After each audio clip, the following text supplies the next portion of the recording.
మొఘల్ రాజైన ఔరంగజేబ్నే వణికించిన దేవస్థానం గురించి మీకు తెలుసా? తను ఎన్నో దేవస్థానాలు కూల్చివేశాడు. కానీ ఈ దేవస్థానాన్ని తను ఒక్క ఇంచు కూడా ఏం చేయలేకపోయినారు. ఆ దేవస్థానం వచ్చేసి సో వాట్సాప్ గైస్, మనం ఇప్పుడు కర్మన్ ఘాట్లో ఉన్న శ్రీ ఆంజనేయ స్వామి టెంపుల్కి వచ్చాం. సో ఇది ఎవరు కట్టించారు, ఎలా ఉంది, దీని హిస్టరీ ఏంది, దీని స్టోరీ ఏంది అన్ని మీకు చెప్తాను. సో నేను మీ Sridhar, welcome to our channel the life of Sri. So please support and follow our channel. And ఇంకా స్టార్ట్ చేద్దాం, మొత్తం చూపిస్తా డీటెయిల్స్. Let's go.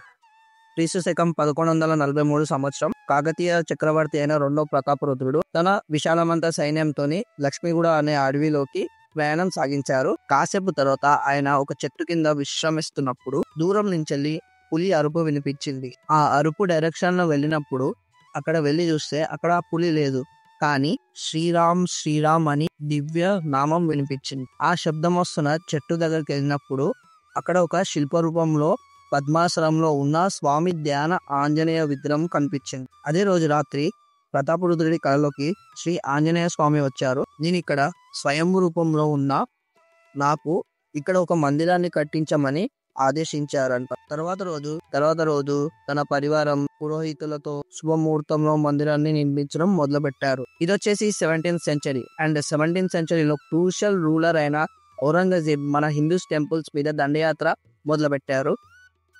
ఇంకా ఈ మందిరాన్ని ధ్వంసం చేయమని తన సైనికులని పంపించాడు. కానీ స్వామి ధ్యాన ఆంజనేయ మహిమతో సైన్యం మందిరం యొక్క ఎంట్రన్స్ కూడా చేరుకోలేకపోయినారు. అందరూ ఎక్కడిదక్కడే మూర్చపోయారు, వెనక్కి వెళ్ళిపోయారు. ఆ సైనికులు స్వయంగా ఔరంగజేబ్ దగ్గరికి వెళ్ళి ఔరంగజేబ్కి జరిగిన విషయాలన్నీ చెప్పారు. ఔరంగజేబ్ అనుకున్నాడు, ఈ మందిరాన్ని నేనే స్వయంగా నా చేతులతోనే ధ్వంసం చేస్తా. అండ్ తర్వాత ఔరంగజేబ్ అక్కడికి చేరుకున్నారు. ఒక ఘోరమైన శబ్దం వినిపించింది. అదే శబ్దం మందిర్ తోడ్నా హే రాజన్ తోకర్ మన్ ఘాట్. సో అక్కడే ఉన్న వాళ్ళ కారోబార్ చేతులు కాలిపోయాయి. అక్కడక్కడే శక్తి కూడా కోల్పోయాడు స్వామి రూపం చూసి అండ్ ఆ గర్జన సౌండ్ విని. తర్వాత ఆ రోజు నుంచి కర్మాన్ ఘాట్ అని పేరుగా మారింది. ఆ రోజు నుంచి ఈ స్థలం పేరు కర్మాన్ ఘాట్ గా మారింది. కర్మాన్ ఘాట్ అంటే మనసు గట్టిగా చేసుకుంటే ఈ మందిరాన్ని జయించవచ్చు అనే సందేశంతో ఈ రోజు కూడా ఈ ప్రాచీన మందిరంలో శ్రీ ధ్యాన ఆంజనేయ స్వామి భక్తులకు దర్శనం ఇవ్వడం, కోరికలను తీర్చడం, ప్రతి ఒక్క భక్తుల్ని రక్షించడం ఈ దేవస్థానం ఒక ప్రత్యేకత. సో ఇక్కడ మనం కర్మాన్ ఘాట్ ఆలయమే కాదు, ఇక్కడ ఎన్నో ఆలయాలు మనం చూడొచ్చు. ఇక్కడ మనకి జగన్నాథ్ ఆలయం కూడా ఉంది, అమ్మవారి ఆలయాలు ఉన్నాయి, శివాలయాలు ఉన్నాయి, వినాయకుడు ఆలయాలు ఉన్నాయి. ఎన్నో గొప్ప చరిత్ర కలిగిన ఈ స్థలంలో ఎంతో అద్భుతమైన దేవస్థానం ఉండడం మనకి ఎంతో ప్రౌడ్ మూమెంట్ అది. అండ్ మనం ఇక్కడ చూసుకున్నట్టయితే బ్యాక్ సైడ్ కూడా మనకి ఎన్నో టెంపుల్స్ ఉన్నాయి. హనుమాన్ టెంపుల్స్ ఉన్నాయి, కృష్ణుడు టెంపుల్ కూడా ఉంది, మనం చూడొచ్చు బయట. అండ్ మన చరిత్రలో ఇటువంటి అమృతాలు తెలుసుకోవడం మనకి గౌరవతారణం. కర్మాన్ ఘాట్ హనుమాన్ మందిరం ఒక విశ్వాసం, ఒక సత్యానికి ప్రతిరూపం.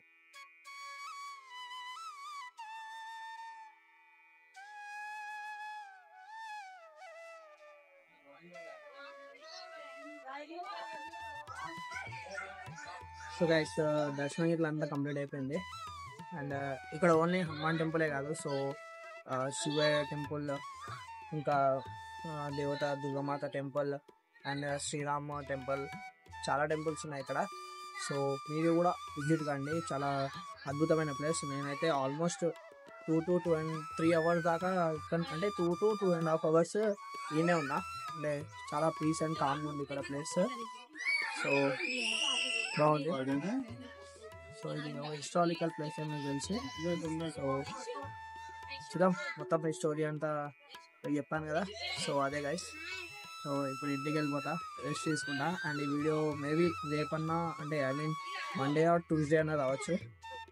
మ్యాక్సిమం మండే రోజే వస్తుంది. సో అంతే గైస్. ఇంకొక విషయం ఉంది కదా, కేదార్నాథ్. సో కేదార్నాథ్లో కూడా మీరు కూడా నాతో రావాలనుకుంటున్నారు అనుకో కేదార్నాథ్కి. సో మనం అక్టోబర్ టైంలో వెళ్తున్నాం. దానికి సెప్టెంబర్ ఎండింగ్ కల్లా మీకు రిజల్ట్స్ అనేది చెప్పేస్తాం. And please do follow the life of Sri. ఇంకా do follow life of Sri. Comment సెక్షన్లో మీ ఇంటరాక్షన్ ఇచ్చేయండి. అండ్ ఫైనల్గా ఫైనల్ గా షో యువర్ ఇంట్రెస్ట్. అంతే, నేను మీ శ్రీధర్ సైనింగ్ అవుట్.